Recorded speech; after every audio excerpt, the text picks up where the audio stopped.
اللہ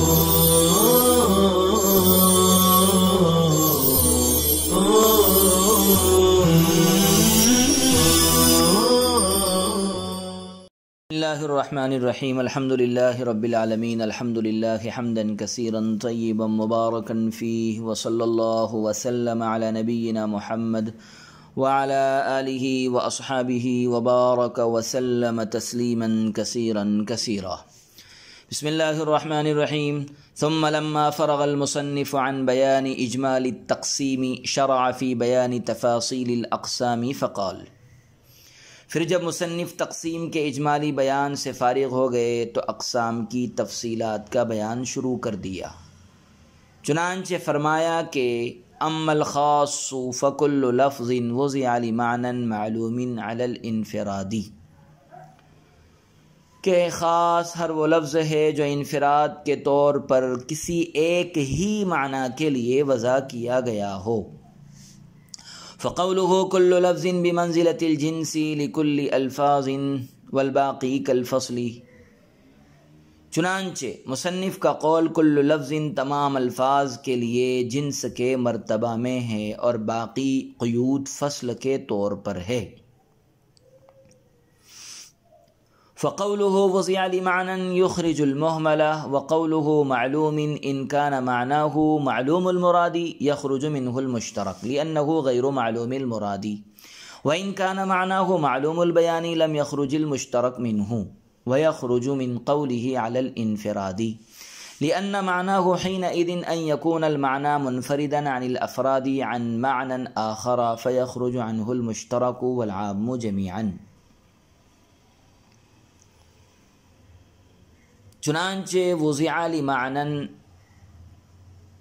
بے معنی کو خارج کر دیتا ہے، یخرج المحمل محمل کو خارج کر دیتا ہے، بے معنی الفاظ کو خارج کر دیتا ہے. اور معلوم اگر اس کے معنی معلوم المراد ہو تو اس قید سے مشترک نکل جائے گا، کیونکہ یہ معلوم المراد نہیں ہوتا ہے مشترک. اور اگر معلوم اس کے معنی معلوم البیان ہو تو مشترک اس قید سے خارج نہیں ہوگا، اور ماتن کے قول علی الانفراد سے مشترک نکل جائے گا، کیونکہ اس کے معنی اس وقت یہ ہوگے کہ خاص کے معنی افراد اور دوسرے معنی سے منفرد ہے، بس خاص سے مشترک اور عام سب نکل جائیں گے. عزیز طلبہ اکرام، مصنف علیہ الرحمہ نے 4 تقسیمات اور ان 4 تقسیمات کے تحت 20 اقسام کو ذکر کیا، یا یوں کہیے قرآن کی اقسام کے اسماء کی بھی ایک تقسیم ذکر کی، اور اس تقسیم میں 4 قسموں کا ذکر فرمایا، اور ان 4 قسموں کا تعلق ما قبل کی 4 تقسیمات کی 20 اقسام میں سے ہر قسم کے ساتھ ہے. اس طرح سے جب 4 کو 20 میں ضرب دیا گیا تو 80 اقسام کھل کر کے سامنے آئی ہے. خیر، مصنف علیہ الرحمہ نے 4 تقسیمات کے تحت 20 اقسام کو اجمالی طور پر ذکر فرمایا ہے. تو اب یہاں سے مصنف علیہ الرحمہ ان 20 اقسام میں سے ہر قسم کو بالتفصیل بالترتیب ذکر فرما رہے ہیں. چنانچہ ان 20 اقسام میں سے سب سے پہلی قسم خاص ہے. تقسیم اول وضع کے اعتبار سے اس تقسیم اول کے تحت 4 قسمیں ہیں، خاص عام مشترک مؤول.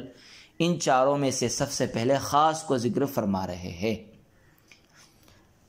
خاص کی تعریف ذکر کر رہے ہیں. اما الخاص فکل لفظ وضع لمعنى معلوم على الانفراد. خاص ہر وہ لفظ ہے جو انفراد کے طور پر کسی ایک ہی معنی کے لیے وضع کیا گیا ہو.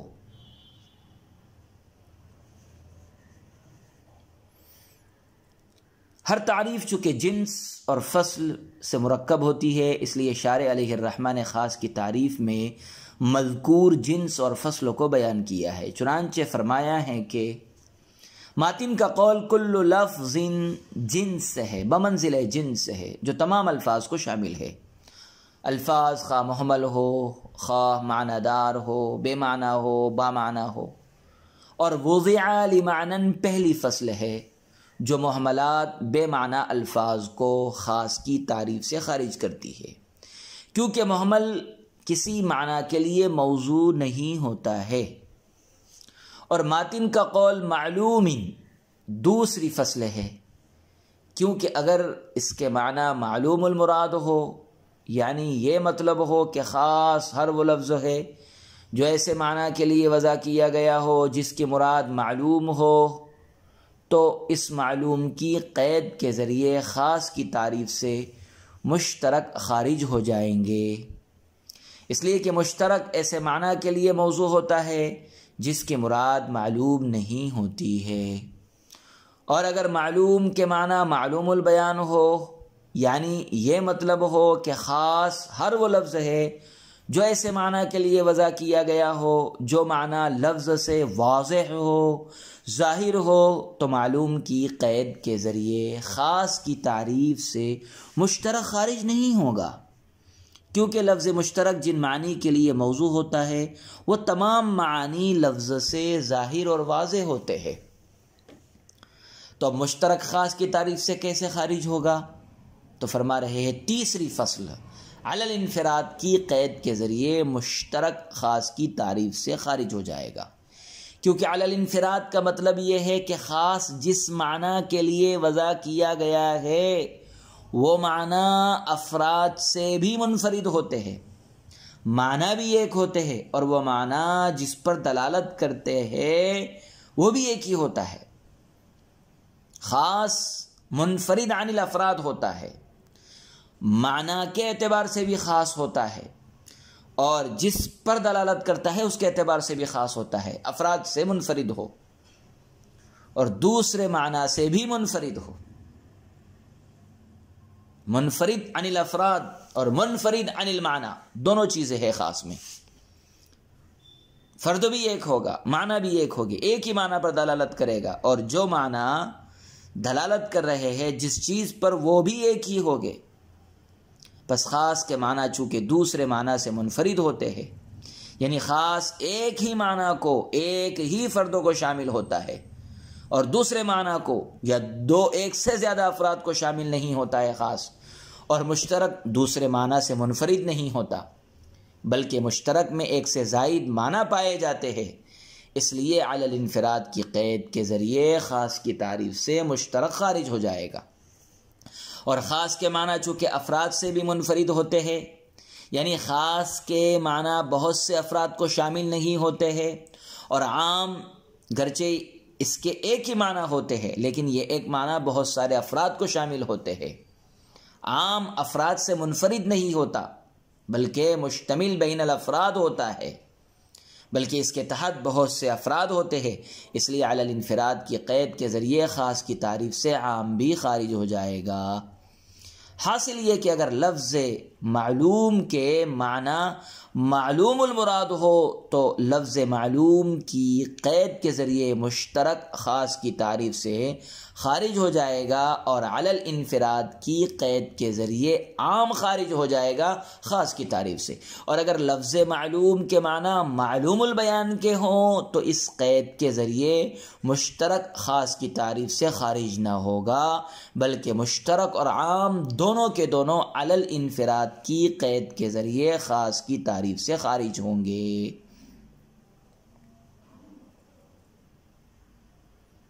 اس جگہ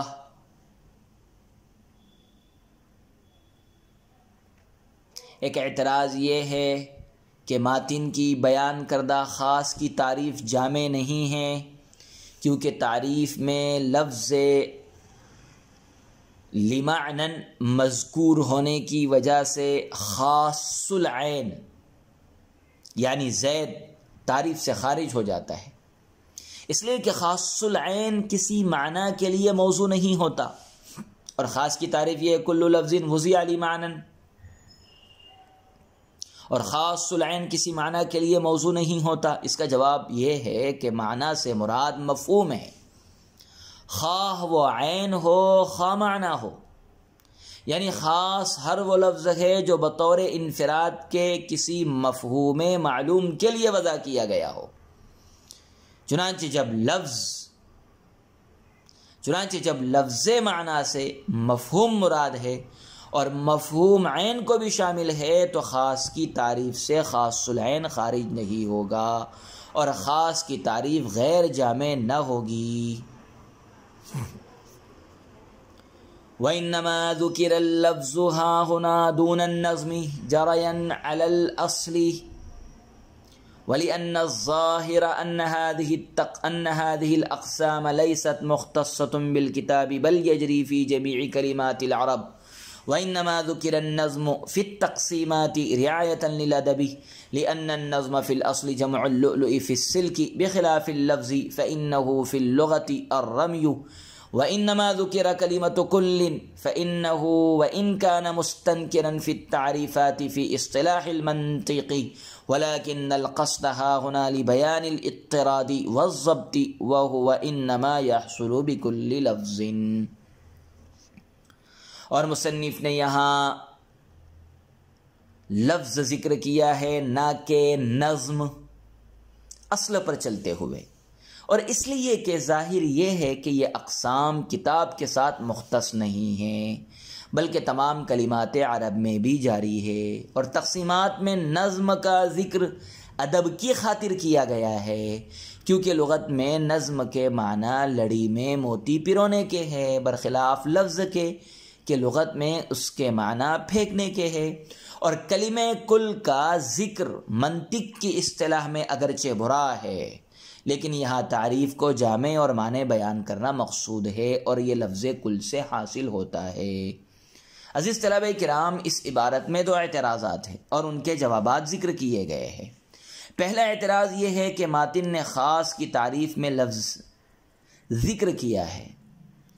حالانکہ تقسیمات میں لفظ کا ذکر نہ کر کے نظم کا ذکر فرمایا تھا۔ اس کے دو جواب ہیں۔ پہلا جواب تو یہ ہے کہ لفظ کا ذکر اصل ہے، چنانچہ اصل کی رعایت کرتے ہوئے لفظ کا ذکر فرمایا۔ دوسرا جواب یہ ہے کہ یہ اقسام کتاب اللہ کے ساتھ مختص نہیں بلکہ تمام کلمات عرب میں جاری اور ساری ہے۔ پس جب یہ اقسام کتاب اللہ کے ساتھ مختص نہیں تو ادب کی خاطر نظم کا ذکر کرنا بھی ضروری نہ ہوگا، مگر چونکہ تقسیمات کی تمہید کے موقع پر وَهُوَ اسْمٌ لِلنَّظْمِ وَالْمَعْنَى جَمِيعًا کتاب اللہ کے ساتھ خاص ہے، اس لیے وہاں ادب کی خاطر نظم کا ذکر فرمایا گیا، کیونکہ لغت میں نظم کے معنی لڑی میں موتی پرونے کے ہے جو اچھے معنی ہیں،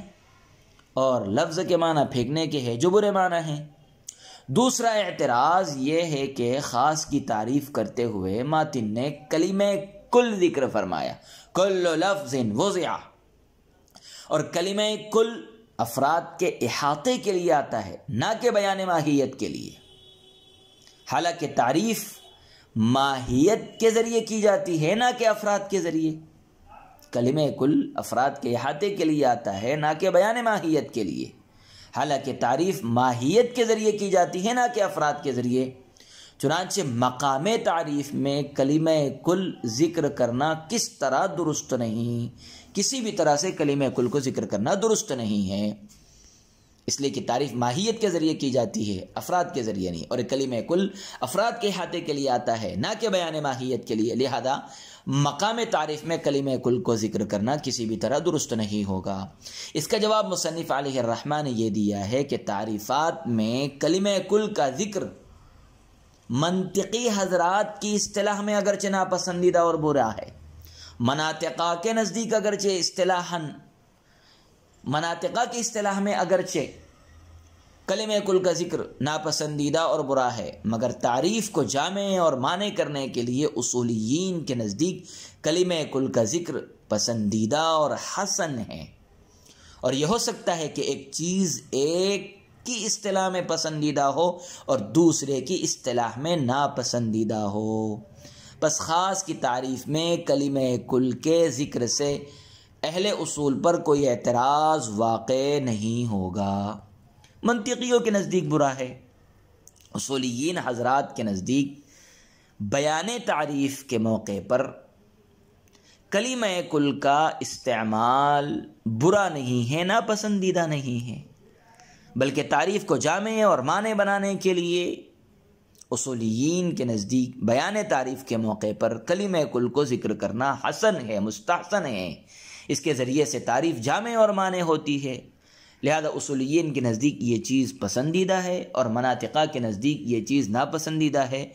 تو ایک طبقے کے نزدیک ایک چیز ناپسندیدہ ہو تو کوئی ضروری نہیں ہے کہ دوسرے طبقے کے نزدیک بھی وہ چیز ناپسندیدہ ہو۔ اس اعتبار سے کلمہ کل اصولیین تعریف میں ذکر کرتے ہیں، اس لیے کہ ان کے نزدیک یہ کوئی بری بات نہیں ہے۔